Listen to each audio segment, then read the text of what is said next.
નમસ્કાર મિત્રો રાહુલ ગાંધીને લઈને સૌથી મોટા સમાચાર સામે આવ્યા. સેનેટરી પેડ પર રાહુલ ગાંધીના ફોટાથી વિવાદ. બિહાર ચૂંટણી પહેલા કોંગ્રેસ 5 લાખ મહિલાઓને સેનેટરી પેડ વેચશે, જેના કવર ઉપર રાહુલ ગાંધીનો ફોટો છે અને માય બહેન માય યોજના લખેલું છે. ભાજપે આને ઘૃણાસ્પદ કૃત્ય અને મહિલાઓનું અપમાન ગણાવ્યું છે. ભાજપના પ્રવક્તા અજય આલોકે પ્રશ્ન કર્યો છે કે શું કોંગ્રેસના નેતાઓ આવા પેડ પોતાના ઘરે આપશે. સાથે રાહુલ ગાંધીને જાહેરાત સ્ટાર ગણાવ્યા છે અને આ મુદ્દે રાજકારણ ગરમાયું છે. મિત્રો, અન્ય મહત્વના સમાચારની વાત કરીએ તો ગુજરાતમાં 3 વરસાદી સિસ્ટમ સક્રિય, ભારે વરસાદની આગાહી કરવામાં આવી છે.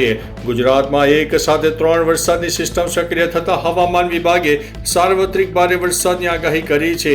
ખાસ કરીને સાબરકાંઠા અને અરવલ્લીમાં અતિ ભારે વરસાદની સંભાવના છે. બનાસકાંઠા, મહેસાણા, પંચમહાલ, દાહોદ, મહીસાગર, સુરત, ડાંગ, તાપી, નવસારી, વલસાડ, દમણ, દાદરા નગર હવેલી, અમરેલી, ભાવનગર, અમદાવાદ અને ગાંધીનગરમાં પણ વરસાદની શક્યતા રહેલી છે.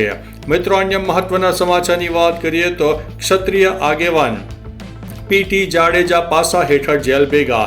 રાજકોટમાં ક્ષત્રિય સમાજના આગેવાન પીટી જાડેજાની પાસા હેઠળ અટકાયત કરી સાબરમતી જેલ મોકલવાની તજવીજ હાથ ધરવામાં આવી છે. 2 દિવસ પહેલા અમરનાથ મંદિર વિવાદમાં આરતી ન કરવા બદલ ધમકી આપતી ઓડિયો ક્લિપ વાયરલ થઈ હતી, જેમાં તેમણે મોટી ક્રાંતિની ધમકી આપી હોવાનો આરોપ છે. કારખાનેદાર જસ્મીન મકવાણાએ તેમની સામે ફરિયાદ નોંધાવી હતી, જેના પગલે આ કાર્યવાહી થઈ છે.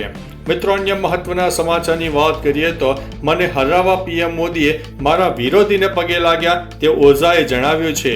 પ્રખ્યાત કોચિંગ શિક્ષક અને આમ આદમી પાર્ટીના નેતા અવધ ઓઝાએ દિલ્હી ચૂંટણીમાં પોતાની હાર અંગે મોટું નિવેદન આપ્યું છે. તેમણે કહ્યું છે કે આ એટલા માટે થયું છે કારણ કે પીએમ મોદીએ તેમના વિરોધી એટલે કે રવિન્દ્રસિંહ નેગીના પગ સ્પર્શ્યા હતા. મોદી ઈચ્છતા હતા કે તેઓ કોઈ પણ રીતે ગૃહમાં ન જાય અને આ માટે તેમણે નેગીને પગે લાગ્યા. જો તેમણે આ ન કર્યું હોત તો તેઓ જીતી ગયા હોત. મિત્રો, અન્ય મહત્વના સમાચારની વાત કરીએ તો 2 કૌભાંડીઓ લલિત મોદી અને માલ્યાની બ્રિટનમાં પાર્ટી. આઈપીએલના ભૂતપૂર્વ કમિશનર લલિત મોદીએ લંડનમાં યોજાયેલી પાર્ટી વિવાદમાં ઘેરાઈ છે.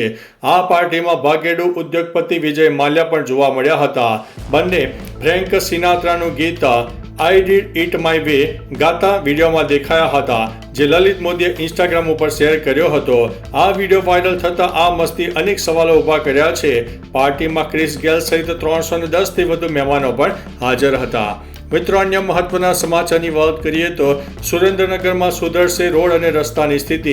સુરેન્દ્રનગર મહાનગરપાલિકા દ્વારા વરસાદી પાણીના નિકાલ, રસ્તા, ગટરની સાફ અને સફાઈ તથા ગટરના તૂટેલા ઢાંકણા રિપેરિંગ કરવા સહિત આવશ્યક કામગીરી સમયસર અને સુચારુ રૂપે થાય તે માટે વોર્ડ દીઠ લાઇન અધિકારીની નિમણૂક કરવામાં આવી છે.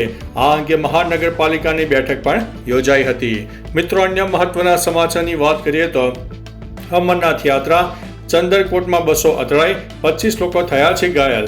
જમ્મુ અને કાશ્મીરના રામબન જિલ્લામાં ચંદરકોટ લંગર પાસે અમરનાથ યાત્રાળુઓને લઈ જઈ રહેલા કાફલાની 4 બસો અથડાઈ હતી. બ્રેક ફેલ થવાને કારણે એક બસના ડ્રાઈવરે કાબુ ગુમાવ્યો હતો, જેના કારણે અકસ્માતમાં લગભગ 25 મુસાફરો ઘાયલ થયા છે. માહિતી મળતા જ બચાવ ટીમો ઘટના સ્થળે પહોંચી ગઈ અને ઘાયલોને સારવાર માટે રામબન જિલ્લા હોસ્પિટલમાં લઈ જવામાં આવ્યા હતા. મિત્રો, અન્ય મહત્વના સમાચારની વાત કરીએ તો બેકલેસ શનિવાર, ગઈકાલથી તેની અમલવારી શરૂ થઈ ગઈ છે. ન્યૂ એજ્યુકેશન પોલિસી 2022 હેઠળ ગુજરાતની પ્રાથમિક શાળાઓમાં શનિવારથી નો સ્કૂલ બેગ ડેનો અમલ શરૂ થઈ ગયો છે. હવે બાળકો બેગ વિના શાળાએ આવશે અને અભ્યાસ સિવાયની પ્રવૃત્તિઓ જેવી કે રમતગમત, સાંસ્કૃતિક કાર્યક્રમો, યોગ અને ચિત્રકામ કરશે. જોકે અમદાવાદમાં મોટાભાગની શાળાઓમાં બાળકો બેગ સાથે દેખાયા હતા, જે દર્શાવે છે કે આ નિર્ણયનો અમલ હજુ સંપૂર્ણપણે થયો નથી. મિત્રો, અન્ય મહત્વના સમાચારની વાત કરીએ તો ગિરનારનો મનમોહક નજારો. ગિરનારની પ્રાચીન ટેકરીઓ પર ચોમાસા દરમિયાન વાદળો છવાયેલા રહે છે, ત્યારે દરેક પગલું સ્વર્ગમાં ચાલવા સમાન લાગે છે. ધુમ્મસવાળા શિખરો, પવિત્ર વાતાવરણ, વરસાદથી ભીંજાયેલા રસ્તાઓ અને જૂનાગઢ એક શાંત અને આધ્યાત્મિક મુક્તિ બની જાય છે. આવામાં ગિરનાર એક સ્વર્ગભૂમિ બની જાય છે, જેની મુલાકાત દિલમાં હંમેશા કંડારી જાય છે. મિત્રો, અન્ય મહત્વના સમાચારની વાત કરીએ તો પુરાવા મળે એટલે કોંગ્રેસને પણ આરોપી બનાવીશું. નેશનલ હેરાલ્ડ મની લોન્ડરિંગ કેસમાં સોનિયા અને રાહુલ ગાંધી સામે દૈનિક સુનાવણી ચાલી રહી છે.